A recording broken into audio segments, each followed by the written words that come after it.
அண்மை செய்தி. வகுப்பு வாரிய சட்ட திருத்தம் தொடர்பான மத்திய அரசின் கருத்து கேட்பு கூட்டம் தொடர்பாக இபிஎஸ் கருத்து ஒன்றை பதிவு செய்திருக்கிறார். இஸ்லாமிய அமைப்புகளை கருத்து கேட்பு கூட்டத்திற்கு அழைக்காதது ஏன் என அவர் கேள்வியை முன்வைத்திருக்கிறார். இது தொடர்பான விரிவான விவரங்களோடு இணைகிறார் எம்முடைய செய்தியாளர் ராஜேஷ். வணக்கம் ராஜேஷ். இபிஎஸ் தரப்பிலிருந்து முன்வைக்கப்பட்டிருக்கும் குற்றச்சாட்டுகள் என்ன? கௌதமி வணக்கம்.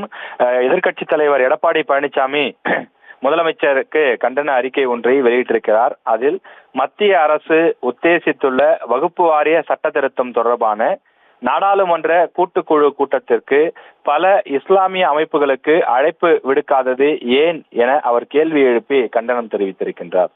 மத்திய அரசு கொண்டு வந்திருக்கக்கூடிய இந்த வகுப்பு வாரிய சட்ட இந்த திருத்தத்தை ஏற்கக்கூடிய அந்த சாதக பாதகங்கள் பற்றி இஸ்லாமியர்கள் தான் முழுமையாக உணர்ந்து சொல்ல முடியும் என்றும் அவர் குறிப்பிட்டிருக்கின்றார்.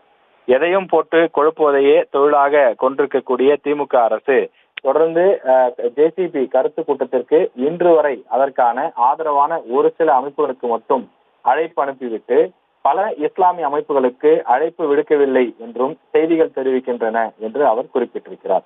குறிப்பாக எஸ்டிபிஐ, ஐக்கிய முஸ்லிம் முன்னேற்ற கழகம், ஜமாத் இஸ்லாமிய இன்ஸ், அதே போல தேசிய முஸ்லிம் லீக் உள்ளிட்ட பல்வேறு அமைப்புகளுக்கு இந்த கூட்டத்திற்கு அழைப்பு விடுக்கப்படவில்லை என்றும் அவர் குறிப்பிட்டிருக்கின்றார்.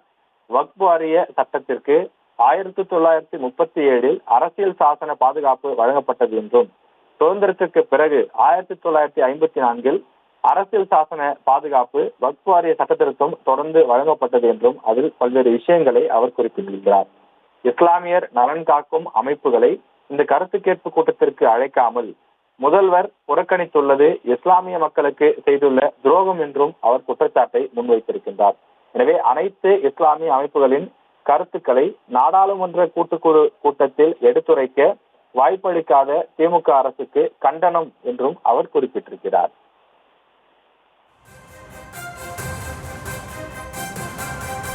விவரங்களுக்கு நன்றி ராஜேஷ்.